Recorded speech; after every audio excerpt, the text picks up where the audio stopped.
2004, 17-year-old J-Kwon hit the scene with his breakout hit, Tipsy. The party anthem with its catchy beat and unforgettable hook left the hip-hop world shook. Based on that one hit, many people believed J-Kwon had some staying power in the industry. But just as quickly as he appeared on the scene, he disappeared from the spotlight. This is a story about record label issues and a crazy paternity battle. Grab your favorite flavor of RRG popcorn and let's get into today's video.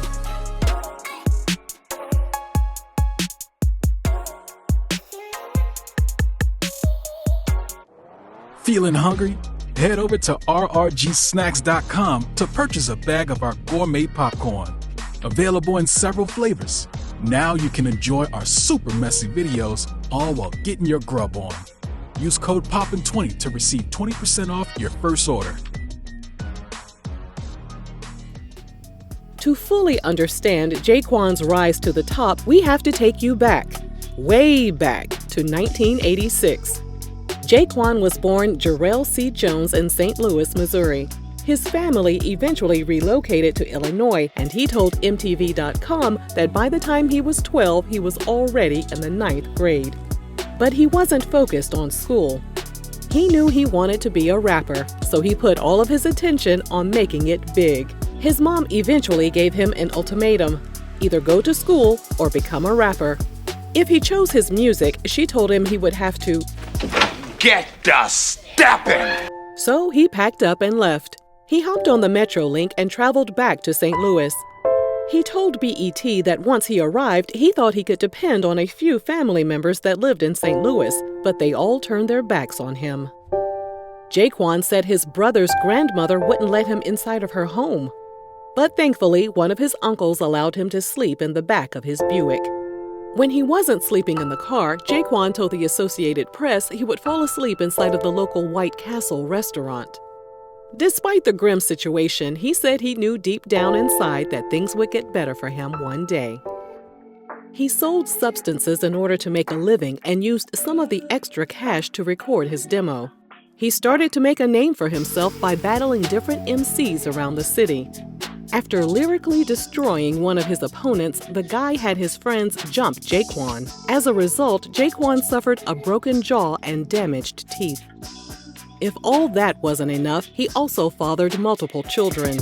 Although the exact amount is unclear, he revealed to MTV that he had 2 baby mamas. One day, one of his brothers took him to a barbershop and introduced him to the barber. The barber then linked J-Kwon up with a man who knew the Track Boys, the same production duo that was behind Nelly's song Air Force Ones. J-Kwon's great personality and his lyrical capabilities impressed them, so they agreed to produce his debut album. The Track Boys were also affiliated with music exec Mickey Memph Hits Wright. Memph Hits played some of J-Kwon's music for Antonio L.A. Reid, the head of Arista Records, and L.A. invited J-Kwon out to Atlanta for an audition. J-Kwon said he knew he had to hit it out of the ballpark. There was no way he could fail and go back to living on the streets. Jermaine Dupri, who was the VP of Arista Records at the time and the founder of So Def Records, was also in attendance during J-Kwon's audition. J-Kwon told BET he recited a lyric that made fun of Jermaine's height. In another lyric, he rapped, "If you don't like it, L.A., bite me," as he proceeded to pull down his pants and mooned the music mogul. J-Kwon was sure he blew the audition, but L.A. and Jermaine laughed off all the insults and signed him to So Def in conjunction with Arista Records. In January 2004, J-Kwon's first single, Tipsy, was released, and it was an overnight hit for the 17-year-old entertainer. It climbed up the Billboard 100 and peaked at number 2 on the charts. After putting the finishing touches on his album, Hood Hop hit stores in April 2004.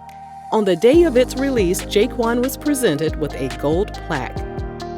His follow-up single entitled You and Me featuring Sadaya was released a few months later. J-Kwon told MTV the song was about him, his 2 baby mamas, and his ex-girlfriend. The song wasn't as successful as Tipsy, but it peaked at number 21 on the Billboard chart. He was able to mend his relationship with his mom, but his newfound success also brought out the leeches. At this point, you're probably already finished with your first bag of popcorn, so go ahead and rip open another bag because things are about to get really messy. J-Kwon told a radio station that just as he was receiving his first $1 million check, a woman told him she was pregnant. While chatting with BET, J-Kwon said he knew he wasn't the father, but he tried to do the right thing anyway. He started giving the woman money, and he even bought a house and allowed her to live in it.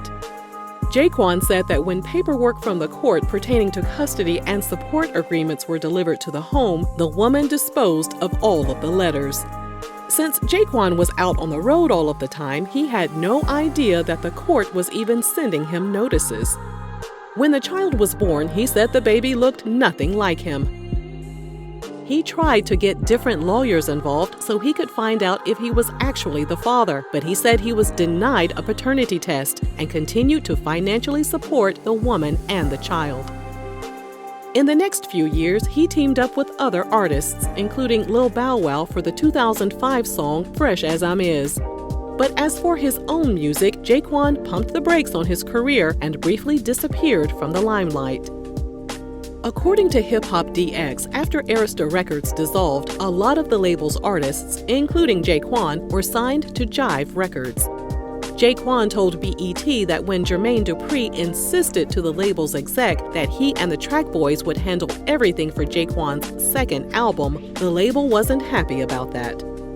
J-Kwon said he caused some tension and he essentially became an outcast at Jive as the label began focusing on other artists, like Chris Brown. J-Kwon was obligated to release an album under Jive Records, and he had plenty of music already recorded that he could have compiled together, but he told BET he just didn't want to do it. Instead, he fought to get released from his contract. After things went sour at Jive, J-Kwon's career never recovered. He started his own label called Hood Hop Music and signed a 2-album deal with a company called Gracie Productions.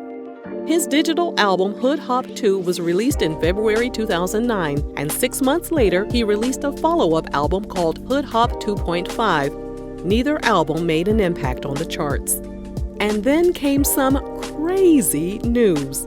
In 2010, execs at Gracie Productions told MTV that J-Kwon had been missing for about a month. A Twitter page called Where is J-Kwon was put up, asking for leads on the rapper's whereabouts. Thankfully, J-Kwon was alive and well, and he apologized to his friends and everyone who expressed their concerns. His publicist added, right now he just wants to keep doing what he's doing and will be more available for those who care about him. Years later, the truth about what really happened was finally revealed. J-Kwon told 89.9 radio station that during the time he was missing, he was actually locked up. According to J-Kwon, the woman who accused him of being the father of her child was still throwing away all of his court notices. As a result, he didn't know that a judge had ordered him to pay $2,500 a month in child support. So when the child support payments weren't received, J-Kwon got locked up for failure to pay. That situation compelled him to finally get the issue resolved once and for all. He got a new set of lawyers and demanded a paternity test. After close to 7 years of supporting the woman and her baby, the test revealed, You are not the father. J-Kwon told the radio station, I don't feel any better or any worse about the situation. I'm just happy to have my life back.